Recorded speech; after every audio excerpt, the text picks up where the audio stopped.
नमस्कार, मैं हूं अभय शुक्ला और आप देख रहे हैं केकेडी न्यूज़। वक्त हो चला है दिन भर की बड़ी खबरों का।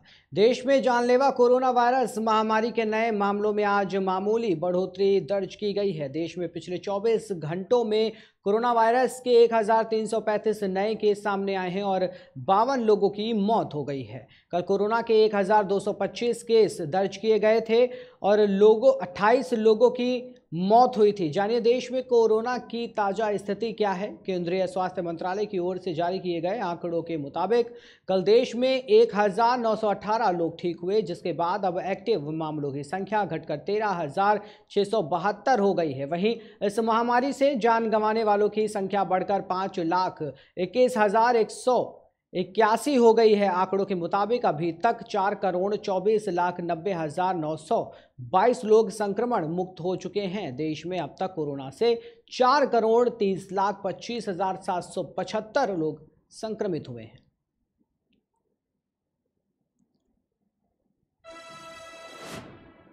तेलंगाना के एक प्रमुख सरकारी अस्पताल में गुरुवार को एक मरीज को चूहों ने काट लिया। यह घटना वारंगल के एमजीएम अस्पताल की गहन चिकित्सा इकाई में हुई, जो राज्य के प्रमुख सरकारी अस्पतालों में से एक है। मरीज को चूहे ने हाथों और पैरों पर काट लिया, जिससे खून बहने लगा।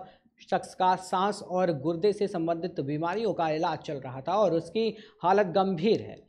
उनके परिवार के सदस्यों के अनुसार उनका पहले एक निजी अस्पताल में इलाज चल रहा था और वे खर्च वहन करने में असमर्थ थे। उन्होंने 4 दिन पहले उन्हें एमजीएम अस्पताल में स्थानांतरित कर दिया। परिवार के आरोप है कि चूहों ने उन्हें पहले दिन काट लिया था और उन्होंने अस्पताल के कर्मचारियों के संज्ञान में लाया था, जिन्होंने चूहे के काटने का इलाज किया था। उनके मुताबिक गुरुवार सुबह फिर चूहों ने उन्हें डस लिया। मरीज के भाई ने कहा, बिस्तर पर खून देखकर मैं चौंक गया।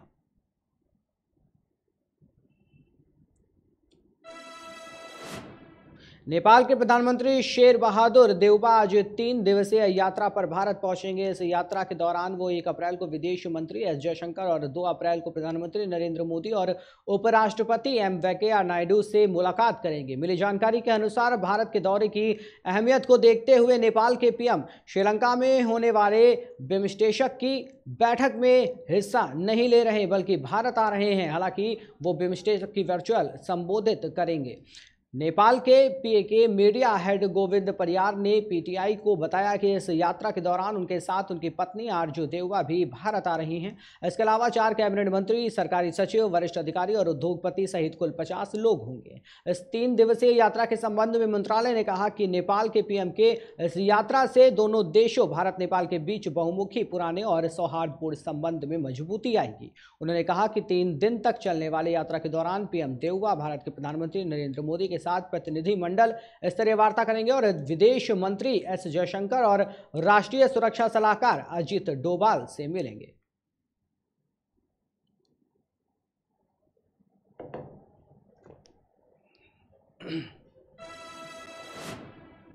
केंद्र सरकार द्वारा जारी अधिसूचना के साथ ही पूर्वोत्तर के 3 राज्यों नागालैंड, असम और मणिपुर के अनेक जिलों से arm forces special powers act को आज से हटा दिया गया है।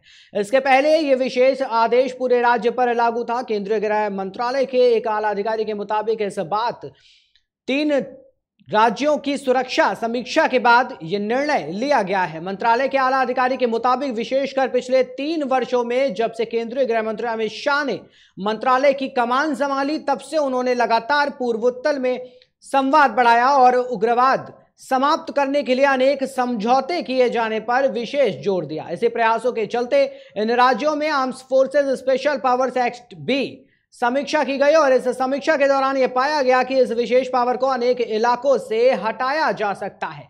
लिहाजा 1 अप्रैल 2022 से इसका दायरा कम करने का निर्णय लिया गया। नए आदेश के मुताबिक 1 अप्रैल से असम के 23 जिलों से इसे पूरी तरह से और 1 जिले से इसे आंशिक रूप से हटाया जा रहा है। इसके साथ ही मणिपुर के 6 जिलों के 15 पुलिस थानों से इस कानून को हटाया गया है।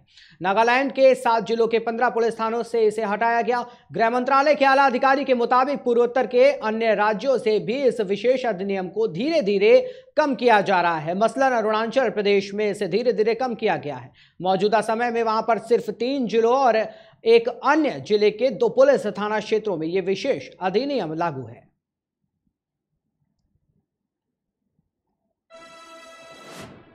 इस्लाम धर्म का पवित्र महीना 3 अप्रैल 2022 से शुरू हो रहा है। मुस्लिम समुदाय के लोग इस पूरे महीने रोजा रखते हैं। रोजा रखने के लिए सूर्योदय से पहले सहरी खाई जाती है। इसके बाद शाम का सूरज ढलने के बाद मगरिब की अजान होने पर रोजा खोला जाता है, जिसे इफ्तार कहते हैं। रमजान इस्लामी कैलेंडर का 9वां महीना है। इसमें 29 से 30 दिन तक रोजा रखा जाता है, जो ईद उल फितर के साथ समाप्त होता है। रमजान में चांद बहुत ही महत्वपूर्ण भूमिका निभाता है, क्योंकि चांद दिखने का बाद ही रोजा शुरू हो जाता है और 1 महीने बाद ही रोजा समाप्त हो जाता है। इस्लाम धर्म के जानकारों की माने तो इस बार रमजान 3 अप्रैल 2022 से शुरू हो सकता है और 1 मई को ईद के साथ समाप्त होंगे, लेकिन तिथि का निर्धारण चांद दिखने के बाद 1 दिन आगे या पीछे हो सकता है। रमजान को लेकर मान्यता है कि इस माह में ही अल्लाह से पैगंबर मोहम्मद साहब से कुरान की आयतें मिली थीं, जिसके कारण रमजान में रोजा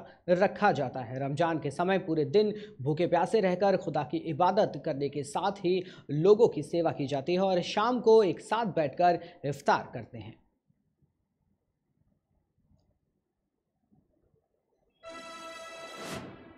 दिल्ली हाई कोर्ट ने शुक्रवार को दिल्ली के मुख्यमंत्री अरविंद केजरीवाल के आवास पर हमला और तोड़फोड़ के मामले में आप विधायक सौरभ भारद्वाज की याचिका पर सुनवाई की है। सुनवाई में दिल्ली पुलिस को 2 हफ्तों के अंदर स्टेटस रिपोर्ट पेश करने का निर्देश दिया गया। इस मामले की सुनवाई से पहले पुलिस की ओर से एडिशनल सॉलिसिटर जनरल ने याचिका का विरोध किया था। आप विधायक सौरभ भारद्वाज की याचिका में कहा गया था कि दिल्ली पुलिस की भागीदारी से सीएम केजरीवाल के आवास पर हमला हुआ है। इस पर दिल्ली हाई कोर्ट में केंद्र की ओर से पेश हुए एएसजी संजय जैन ने याचिका का विरोध किया।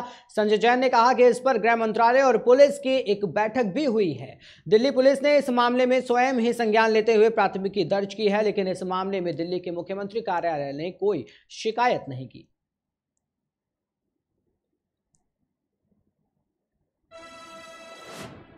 प्रधानमंत्री नरेंद्र मोदी ने आज परीक्षा पे चर्चा के दौरान 9वीं से 12वीं कक्षा के छात्रों से बात की। कार्यक्रम नई दिल्ली के तालकटोरा स्टेडियम में चल रहा था। आपको बता दें कि पीएम ने इस दौरान करीब 1000 छात्रों से सीधी बातचीत की। चर्चा में पीएम छात्रों के सवालों के जवाब देते हुए नजर आए। इसमें कई तरह के सवाल शामिल थे, जैसे एग्जाम के कारण तनाव, मोटिवेशन के लिए क्या करें, माँ बाप को सपनों के बारे में कैसे समझाएं। छात्र छात्राओं के अभिभावक और टीचर्स भी इस कार्यक्रम में शामिल हुए। पीएम मोदी ने तालकटोरा स्टेडियम में पहुंचकर सबसे पहले देश भर के छात्रों द्वारा बनाई गई कई प्रदर्शनी परियोजनाओं को देखा। फिर इस दौरान उन्होंने बच्चों के ऑटोग्राफ भी लिए। कार्यक्रम की शुरुआत में पीएम ने कहा कि परीक्षा की टेंशन नहीं होनी चाहिए, परीक्षा को त्योहार बना दें और उसमें रंग भर जाएंगे। पीएम ने परीक्षा से डर के सवाल के जवाब में कहा कि परीक्षा जीवन का सहज हिस्सा है, ये छोटे छोटे पड़ाव हैं, इनसे डरना नहीं चाहिए। आप पहले भी परीक्षा दे चुके हैं, ऐसे अनुभवों को अपनी ताकत बनाएं, जो करते आए हैं उसमें विश्वास करें। अब हम एग्ज़ाम देते देते एग्ज़ाम प्रूफ हो गए हैं, इसलिए तनाव लेने की कोई ज़रूरत नहीं है।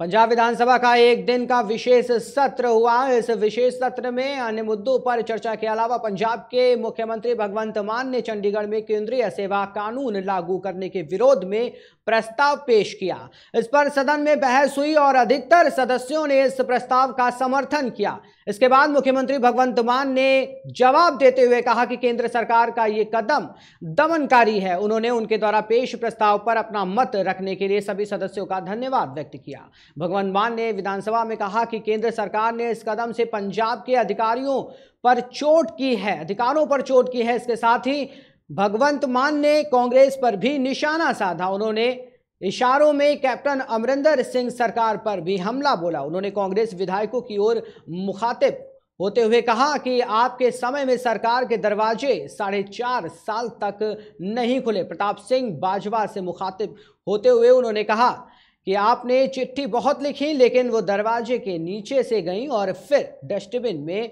जा गिर गई।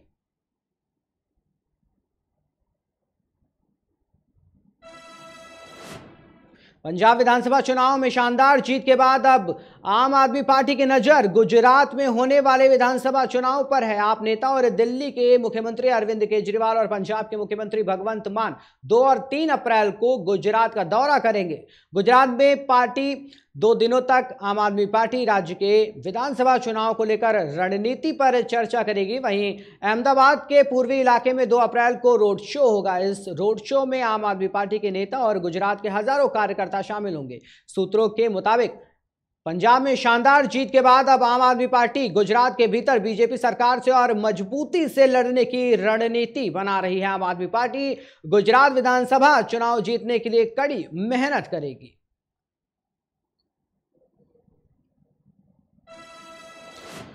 यूपी विधानसभा में समाजवादी पार्टी गठबंधन की हार के बाद कयास लगाए जा रहे हैं कि सपा कुनबे का एक बड़ा चेहरा बीजेपी में आने वाला है। हालांकि इसमें कितनी सच्चाई है ये तो वक्त बताएगा, लेकिन यूपी के डिप्टी सीएम केशव प्रसाद मौर्य ने फिलहाल इस तरह की अटकलों को पूरी तरह खारिज कर दिया है। यूपी के डिप्टी सीएम केशव प्रसाद मौर्य ने प्रगतिशील समाजवादी पार्टी के प्रमुख शिवपाल यादव के बीजेपी में होने को लेकर चल रही अटकलों पर कहा कि हमारे यहां ऐसी कोई वैकेंसी नहीं है। आपको बता दें कि यूपी विधानसभा चुनाव में मिली हार के बाद से ही सपा गठबंधन में दरार पड़ गई है। चाचा भतीजे के बीच झगड़े के आसार बढ़ गए हैं। विधानमंडल की बैठक में नहीं बुलाए जाने को लेकर शिवपाल नाराज चल रहे हैं। शिवपाल के बीजेपी में जाने को लेकर अटकलों का बाजार गर्म है। इसकी सबसे बड़ी वजह इस बात को भी माना जा रहा है कि शिवपाल यादव ने पिछले दिनों सीएम योगी आदित्यनाथ से मुलाकात की थी। शिवपाल यादव ने सीएम योगी से मुलाकात कर सबको चौंका दिया था। शिवपाल यादव सीएम से मुलाकात के लिए करीब 20 मिनट तक मुख्यमंत्री आवास पर रहे थे।